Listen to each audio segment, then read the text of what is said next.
قابل احترام معزز سامعین اور میری اسلامی اور دینی ماں اور بہنوں، آج بھی حسب معمول اولاد کی تربیت، اہمیت اور ضرورت کے عنوان کے تحت یہ ایک اہم بات پیش کرنا ہے۔ وہ یہ ہے کہ ماں باپ اپنی اولاد کو نیک اور دیندار بنانے کے لیے اپنے بچوں کو بچپن ہی سے قرآن پاک کی تلاوت کا عادی بنائے، کیونکہ قرآن پاک تمام دنیاوی اور اخروی، روحانی و جسمانی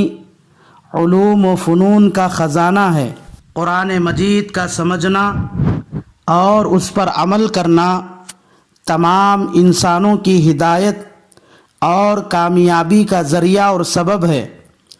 اسی لیے رسول اللہ صلی اللہ علیہ وسلم نے بچوں کو قرآن پاک کی تلاوت کا عادی بنانے کی ترغیب اور تاکید فرمائی ہے۔ چنانچہ طبرانی میں حضرت علی رضی اللہ تعالی عنہ سے روایت ہے، رسول اللہ صلی اللہ علیہ وسلم نے ارشاد فرمایا، اپنی اولاد کو تلاوت کلام پاک کی عادت ڈالو، کیونکہ قیامت کے دن حاملین قرآن، انبیاء علیہم السلام اور اصفیاء کے ساتھ اللہ تعالیٰ کے عرش کے سائے میں ہوں گے۔ اس دن عرش کے سائے کے علاوہ کوئی سایہ نہ ہوگا، چونکہ چھوٹے بچے قرآن مجید کے علوم اور معارف، ترجمہ اور تفسیر سمجھ نہیں پاتے، اس لیے رسول اللہ صلی اللہ علیہ وسلم نے ان کو قرآن مجید کے حروف اور الفاظ سکھا کر تلاوت کی مشق کرانے اور روزانہ قرآن پاک کا کچھ حصہ متعین کر کے اس کی تلاوت کرنے کی عادت ڈالنے کا حکم دیا، تاکہ بچپن ہی سے بچوں کے دلوں میں قرآن پاک کی محبت اور اس کی عظمت، قرآن پاک کو سمجھنے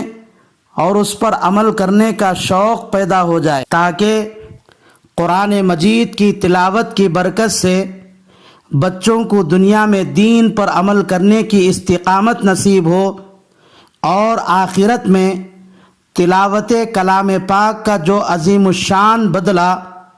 عرش کا سایہ حاصل کر سکے۔ جیسا کہ اوپر حدیث میں فرمایا گیا کہ قیامت کے دن زمین تانبے کی ہوگی، آسمان فولاد کا ہوگا، سورج سوا نیزے کے فاصلے پر ہوگا، عرش کے سائے کے علاوہ کوئی سایہ نہ ہوگا، لوگ ننگے بدن اپنے گناہوں کے بقدر پسینے میں ہوں گے، کسی کے ٹخنوں تک پسینہ ہوگا، کسی کو گھٹنوں تک، کسی کو کمر تک، کسی کو کندھوں تک، کوئی تو اپنے گناہوں کی کثرت کی وجہ سے پسینے میں غوطے لگاتا ہوگا۔ جنت اور دوزخ نگاہوں کے سامنے ہوگی، اللہ رب العزت ناراض اور غضبناک ہوں گے۔ اللہ کی اس ناراضگی اور غصے کی وجہ سے لوگوں پر ایسی ہیبت طاری ہوگی کہ نہ شوہر بیوی کو پہچانے گا اور نہ ہی بیوی اپنے شوہر کو، نہ اولاد ماں باپ کو پہچانیں گے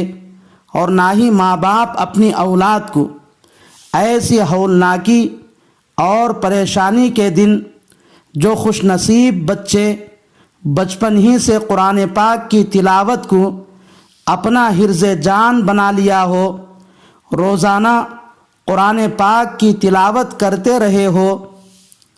ایسے لوگ نہایت سکون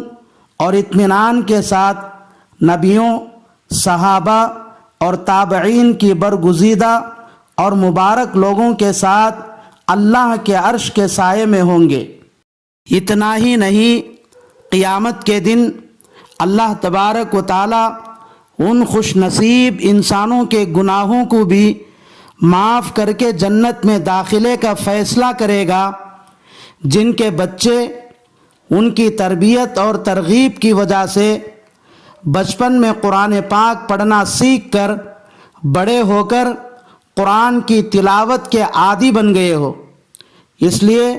ماں باپ کو چاہیے کہ قیامت کے ہولناک دن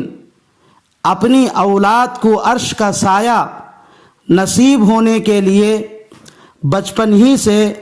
ان کو قرآن پاک کی تلاوت کا عادی بنایا جائے اور اپنے گناہ معاف ہو کر جنت میں داخل ہونے کے لیے اپنے بچوں کو قرآن پاک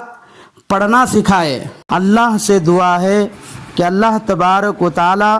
تمام مسلمانوں کو رسول اللہ صلی اللہ علیہ وسلم کے اس ارشاد پر عمل کرتے ہوئے اپنے بچوں کو بچپن ہی میں قرآن پاک پڑھنا سکھانے اور ان کو قرآن پاک کی تلاوت کا عادی بنانے کی توفیق عطا فرمائے، آمین۔ وآخر دعوانا ان الحمد للہ رب العالمین۔